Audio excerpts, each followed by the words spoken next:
Are you having a hard time figuring out what to get Dad for Father's Day? You should check out Row 1 Brand's Vintage Pictorum Gallery. They have America's best sports art. With over 7,200 historic sports prints, you're assured to find something unique for Dad this Father's Day. Instead of a boring old tie, get him a historic baseball photo taken by Henry High Sandom at the historic Polo Grounds Stadium in New York City during the 1894 Temple Cup. Or, if he's an NFL buff, check out the 1963 vintage NFL poster. These are so good looking that you'll be amazed how they turn out. Shop now at sportshistorynetwork.com/row1 and save 15% off your order. On April 21st, 1993, the Walker Texas Rangers series debuted on CBS. Now, Chuck Norris was a roundhouse dealing fool, preferring to take the fight to the bad guys instead of cowering at their feet. A similar fight in the NFL culminated 15 days earlier for the greatest free agent signing of all time. There was a high tension between NFL players and owners for many years, but out of this fight was born the modern era of free agency. And the biggest moment was the signing of a man referred as the Minister of Defense. Welcome to the Football History Dude podcast, where each episode is a journey back in time to learn about the rich history of the NFL. Your host is Arnie Chapman. Football is his passion, and he wants you to come along with him to explore the yesteryear of the gridiron. So hop on board his DeLorean, and let's get this baby up to 88 miles per hour. Great Scott! This time as we step up for DeLorean, the date is April 6th, 1993, at 1 p.m. in Knoxville, Tennessee. You and I are witnessing history. Reggie White, he agrees on this time to verbally sign with the Green Bay Packers for a 4-year contract worth $17 million. But why am I talking about this? Why is that important? I mean, that's not even that much money compared to nowadays, right? I mean, take my boy, Trey Flowers. As you may know, I am a huge Detroit Lions fan. He signed a 5-year contract for $90 million. And nobody's ever going to compare him at this time to the Minister of Defense. Although I hope he reaches that level, of course, because, hey, let's get us to the Super Bowl. However, this is normal nowadays. That defensive end, Trey Flowers, making $90 million over 5 years. It's just like, okay, business as usual. Keep going forward. Let's proceed with the season coming up here. Let's get to the weight room so we can prepare for the next guy. But back in 1993, that was not the case. You see, this was an important year because this was really the first year where NFL players were truly free agents. And Reggie White, no, he was the most significant free agent signing in NFL history. But this is a part 2 of a 2-part series covering NFL free agency and the kind of history about it. So I suggest if you hadn't listened to the previous episode, go back and listen to the last episode. That kind of covers what we did moving from 1920, the birth of the league, all the way until now, where we are at the cusp of modern free agency. But let me give you a quick little catch-up. You see, at the beginning, the players, they basically had no rights. It was just whatever team you are on, you're just stuck with them unless the owner decides to get rid of you for some reason. But in 1947, it changed a little bit.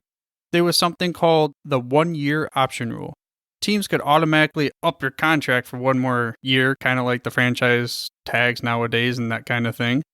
But in 1962, this is when we really had our first real free agent, where a guy decided he was going to go to another team from the 49ers to the Colts.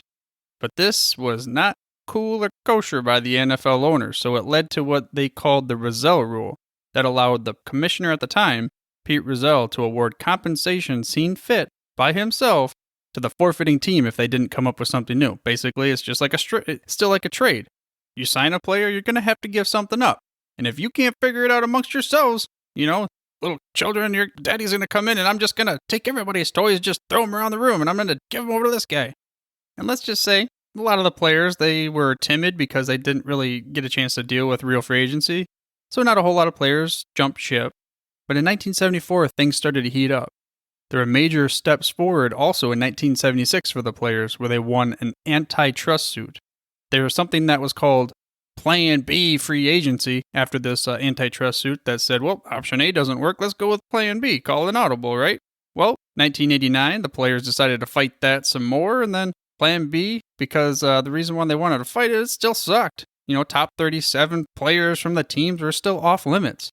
So in 1992, individual players won a lawsuit against the NFL, leading to this lawsuit that I'm about to talk about in 1993 and Reggie White. But let's take it a step back though. What gave Reggie White the opportunity to be the most significant free agent in NFL history? Well, how about you and I take that DeLorean back a little bit? We're going to go to September 21st, 1992. This is the date where I don't know about you, if I was sitting there on either side, the NFL or the player side, there's a lot of tension. I don't think I want to be in the room. But this is when 5 named plaintiffs filed a class action lawsuit against the NFL. They were seeking free agency for, of course, themselves, but basically about 300 players. And these named plaintiffs were Michael Buck, Hardy Nickerson, Van McElroy, Dave Duerson, and then one other dude. Let's just say it wasn't and one other dude, it was the dude. This is the guy that really mattered the most. It was all-world defensive end from the Philadelphia Eagles, Mr. Reggie White, the Minister of Defense. And he was going to bring his ministry, that is the players, along with him into the promised land of free agency. But how did we get there? How did it happen? They would file this in the same court that shot down that Plan B as a free agency option, over there in the Minnesota federal court system. And I have a couple quotes that came right after this filing. One from the NFL.Â, which was the Associate Executive Gene Upshaw. He said, "This is the day NFL players have been waiting for." And the other comes from Joe Brown, VP for Communications of the NFL. And he said, "It is unfortunate for all sides that the NFL.Â has chosen additional litigation rather than additional negotiation towards a new partnership between the clubs and their players." So, bullets are thrown, punches are flying. I think that we're back in a battle here. We have a war again against the players, the NFL.Â, as well as the NFL owners. And this time, federal Judge Doty, he got to the point where he had a threatened implementation for his own plan of free agency. Who knew where it was going to go? Was it going to greatly benefit just the players? Was it going to greatly benefit the NFL? Or was it going to crush the league altogether? So they ultimately had to get to a point where they were going to agree on something. Maybe it wasn't a 100% win-win for either side, but they had to get in the middle. So on February 26, 1993, the plaintiffs and defendants entered into a stipulation and settlement agreement. They're all like, let's get this thing done already. We got a season to get ready for. Things would happen. They'd go back and forth. And then finally, on March 23rd, a letter from Richard A. Berthelsen of the NFL.Â to then Commissioner Paul Tagliabue of the NFL stated that a majority of the players on 1992 season-ending rosters have now signed cards authorizing the NFL.Â to represent them for purposes of collective bargaining. So they're stating their intentions. They're saying, we are now representing all the players as an association, and officially, when we have this collective bargaining agreement, you're going to deal with me. So, of course, Commissioner Paul Tagliabue had to check it over, look it over. I'm sure all of his lawyers were there, and they finally, after using a third-party source to authenticate cards, which was the American Arbitration Association, they drafted a letter on March 29th from Harold Henderson representing the NFL to Gene Upshaw representing NFL.Â, voluntarily recognizing that the NFL.Â, okay, fine, we will work with you for the CBA discussions. But like I've said before, this is a long time coming. We're talking back in, even before the 1970s, but really the 1974 to 76 era, that's when it really heated up. So this is a long time coming. So these months of fall in 1992 and winter months in 1993, even though that seemed like a long time, we're talking even longer time, where we're finally getting close to something where the owners and the players are going to agree on something as far as a true free agency. So finally, the owners did agree. But let's just say they didn't agree because they were throwing down their arms and they were just going to let the players walk all over them. There were 3 key provisions in this agreement that the owners were like, fine, we will do this thing because we need to get back to business. We need to start bringing the fans to the stands this upcoming year so we can make some more cheddar. Now, the first reason, there were still restrictions placed on players, as in restricted free agents. At the time, it was less than 5 years of experience, you're considered a restricted free agent. So we got to get the chance to reap the rewards of our investment from the draft. Nowadays, it's a little bit different. I'm going to go through the current situation for restricted free agents and unrestricted free agents just to kind of give you an idea of how it works. Now, the restricted free agent model is set up where a player is restricted free agent if they have accrued 3 seasons. If they've accrued more than that, whatever. You are unrestricted free agent. Do whatever you want. You can go and chase that big money. You can go chase a Super Bowl ring. You can go try to live in whatever, Houston area. Maybe get some cousins down there. You just want to hang out on the weekends. I don't know. Just do what you got to do. It's up to you. However, if you've only accrued 3 seasons or even less, well, you don't have as many options because there's a restriction placed on you. And this is an explanation of what restricted free agent means from the NFL's website. Now, this is a long one, so stick with me. A player with 3 accrued seasons and an expired contract. RFAs are free to negotiate and sign with any team, but their original team can offer them one of various qualifying offers, also known as tenders, that come with a right of first refusal and or draft pick compensation. These amounts change by a minimum of 5% and a maximum of 10% based on the salary cap each year. Teams must submit these tenders before 4 p.m. Eastern on March 13th. Tenders are classified as follows. I mean, that was for this year, the 13th part. But here are the various tenders that can be placed upon the players. The first one is a first-round tender. And this year, that 1-year contract is worth greater of $4.407 million, 110% of the player's base salary. Now, a player can still negotiate with other teams. However, if that current team doesn't match an offer sheet of the new team, then that current team steals a first-rounder from the signing team. So I'm like, yeah, that's a tough pill to swallow. Not going to happen a whole lot if you get placed a first-round tender on you. But there's also a second-round tender. This is a 1-year contract worth $3.095 million, or 110% of the base salary. Of course, the new team would give up the second round. The third option is what they call an original round tender. This would be worth a 1-year contract between $2.025, or if it's greater, 110% of the base salary. The new team would compensate the current team for basically whatever round that player was drafted in. So if you have a 7th rounder, well, I'm only giving up a 7th round draft pick. Then there's what they call the right of first refusal. This would be the same salary as that original round tender. But if the team doesn't match the offer for the new team, well, there's not going to be no picks that are included in this one. So there's really no pill to swallow for that one. The final would be an exclusive rights free agent. This pertains to a player that has accrued less than 3 seasons. And it also has, this person also has an expired contract. From the NFL's website, it went as such. If his original team offers him a 1-year contract and the league minimum, based on his credited seasons, the player can negotiate with other teams. So you have all of these different types of restricted players. Again, a reason why the NFL owners kind of started agreeing to this, because if they can place restrictions on players that were less than at the time, the original agreement 5 years, well, hey, I still have some power here to wield. But maybe you're wondering what an accrued season really means. The NFL kind of described this by saying the player has to have been on full play status for 6 games in the season. Also, the player under contract must report to the team at least 30 days prior to the start of the regular season. Okay, so the restricted free agents, now that was a big one for the owners. But the second reason that the owners submitted, not just because of, fine, I give in, let's just get this thing done. It was something that was really close to their hearts. That cheddar, the money, the moolah, whatever you want to call that dough, they cared about their money at the end of the game. So, one of the reasons why they also agreed, the second reason, was because a salary cap was placed in play. That way they could control the floodgates of all these rising salaries from teams, trying to bring these players over and players jumping ship and all that thing. Reminded me a little bit of the AFL-NFL merger. You can learn about that in some previous episodes as well. So a little bit, I won't say it backfired on the players, but it brought their high a little bit down. Because that first 1994 salary cap that was set in place was for $34.6 million. Now compare that to today. The 2019 salary cap is $188.2 million, up from $177.2 last year. So that's an $11 million increase. And we'll get into more about the salary cap in another episode, but it includes many things, not just salaries. There's dead money, carryovers, and other things that involve. And of course, the reason why and how much of a percentage. Well, like I said, let's get into that in another episode. For now, we're just going to cover the third reason why the owners caved. I mean, there's a lot of different stipulations, but the third primary reason was franchise and transition tags are now going to be in play.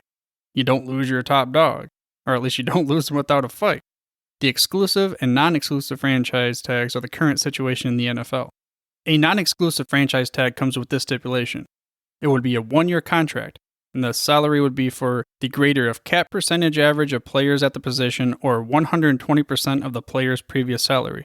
Teams still hold that first right of refusal. Players are free to negotiate, but if that original team has 5 days to match that offer if they do come up with something. And of course, if that original team lets the player walk, then they would be entitled to 2 first-round draft picks from that team. So again, not happening a whole lot. Now, there's also an exclusive franchise tag, meaning that the players cannot negotiate with other teams. This is a 1-year contract as well, but the salary is going to be a little bit higher. It's either the greater of the top 5 salaries in this position or 120% of his previous year's salary. Last year, perfect example, Le'Veon Bell. One argument was that he was either a running back or a receiver because he wanted to be paid like both. Let's just take the 2019 salary cap hit for a running back and a wide receiver. A running back, he would only get paid, comparatively, only get paid $9.099 million. A receiver would get paid $14.794, so we're talking almost $6 million difference. Of course, that was one thing that led to the holdout. But we don't want to get into all that holdout business right now. We just want to move on to the transition tag. This is the other tag that can be slapped upon a player. If this happens, then they would either get the greater of the salary of the top 10 players at their position or 120% of their previous year's salary. If a player is hit with the transition tag, he can negotiate with any team. If they're offered by another team a new contract, that current team still has the right to match within 5 days. If no match, the new team gets a player without having to give up any draft picks. So that's kind of critical in knowing if it's a franchise tag or a transition tag. Now, multiple franchise tags, that's another story to behold. Again, Le'Veon Bell dealt with this. Second time, if a player gets that franchise tag 2 years in a row, then that player automatically gets a 120% salary increase. The third time tagged, then they're either going to get the greater of the quarterback tag price, 120% of the top 5 prior salaries, or 144% of the second franchise tag salary. So if you really want to keep this guy or you want to have some kind of trading power and you're willing to give him a franchise tag for 3 years, you better to pony up those cheddarbacks because you're going to have to pay out some good moolah. Again, this is just part of the current agreement between the NFL.Â and the NFL, which was part of the negotiations for the collective bargaining agreement. And to give you an idea of how big the document is, the latest collective bargaining agreement was dated August 4th of 2011. This document is a 316-page legal document. Now I'll tell you what, if you want to go ahead and read this bad boy, I'll leave a link to it in the show notes for you. And by the way, you can get to the show notes through your podcast player of choice or by heading to thefootballhistorydude.com. Also, I ask that you subscribe for free to the show by mashing that little subscribe button on your podcast player of choice. That way you get the freshest, hottest off the press episodes each and every week. But after, finally, all of this craziness between the NFL players and the NFL owners and all this litigation and lawsuits and all these other things that I don't like talking a whole lot about, there was victory for the players, or at least mostly victory. And they were able to be free and they were able to have free agency, well, kind of, the way that they envisioned it. There was an article in the Sports Illustrated magazine on March 15th, 1993. It chronicled a little bit of the Reggie White saga, but it also, led into some things as far as free agency goes. And there's a quote from the article I want to share with you, and it goes as such. Welcome to the American way, NFL style. On March 1st, when wholesale, unrestricted free agency officially descended upon the league, 298 players enjoyed their first real taste of freedom since high school.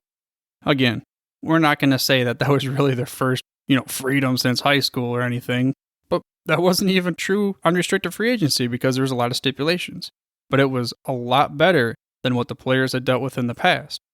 And like I said from the beginning of the episode, this culminated in that saga of Reggie White, just like Chuck Norris roundhousing dudes in the back of the forehead. He would end up signing with the Green Bay Packers. Now, this was the last place that everyone thought he would go, and he was known to help out a lot of people. And he always talked about wanting to go to the big cities so he could help the inner city youth. But I'll tell you what, free agency, now that made probably a little bit of a difference. And I'm sure he had all those kinds of things going on, but no matter what anybody says, even though his big press conference, he continued to, I won't say refute this idea, but I'll tell you what, money talks. And when free agency's open and there's just dollar bills thrown at you, then you're probably going to take a look at it. And players do go for championship caliber teams. And like I said, made that joke about going to my cousin's visiting down in Houston so we can hang out on the weekends. But at the end of the day, this is a business. They are employees and they need to get their next paycheck. Because at the time, now they thought that they had a chance with the Green Bay Packers to go get that Promised Land title. But the Packers weren't really looking like that hot of a team during the late 80s to early 90s. However, this free agency signing, the most significant of all time for the NFL, it did shift the power of the NFC back to the Packers. Just with this signing, the most significant signing in free agent NFL history. Ultimately, 4 years later, those are 4 short years later, they would end up hoisting that Vince Lombardi trophy. So yeah, I think that free agency, it worked for the Pack. And with that being said, did your team land your personal coveted free agent this year? If it did, or even if you didn't, I'd love to hear about your story. I can share it on the podcast. And if you want to do that, you can do so by heading over to myfootballmoment.com. Because at the end of the day, this is a league for the fans. And to culminate that, here's a quote from Joe Horrigan, Executive Director of the Professional Football Hall of Fame, that sums it up. I think free agency has been great for the game for a lot of reasons. Look at us. We have a whole season now for the fan. It's keeping the NFL front of mind. 24/7, 7 days a week, 365 days a year. I hope you enjoyed this week's episode of the Football History Dude, and were able to gain some knowledge nuggets of how important the Reggie White-led Bandits back in 1993 were to the explosion of year-round NFL coverage. Now next week, I'm going to go way back and talk about the first player that actually stood up against the NFL. Now this was in court over labor issues. We're also going to jump our toes into the shallow end of the history of the NFL.Â. But for now, dudes, I'm through if you're through. Thank you for listening to this episode of the Football History Dude. To make sure you're the first to get the next episode, please subscribe on your podcast player of choice and head on over to thefootballhistorydude.com for the show notes and more information on the history of the NFL. And remember, dudes, where we're going, we don't need roads. We here at the Sports History Network proudly partner with 26 podcasts, all revolving around the history of sports. But did you know that many of our hosts were sports history authors way before they started their shows? It's true. We've got Joe Ziemba, host of When Football Was Football, Joe Zagurski, host of Pro Football in the 1970s, Mark Morthier, host of Yesterday Sports, Tommy Phillips, host of Lombardi Memories, and Scott Adamson, co-host of From the 55-Yard Line. All these authors have many books for you to choose from. To check them out, go to our website at sportshistorynetwork.com/sportshistorybooks. Pick up your copy today. Soundtrack provided by Kevin MacLeod of filmmusic.io.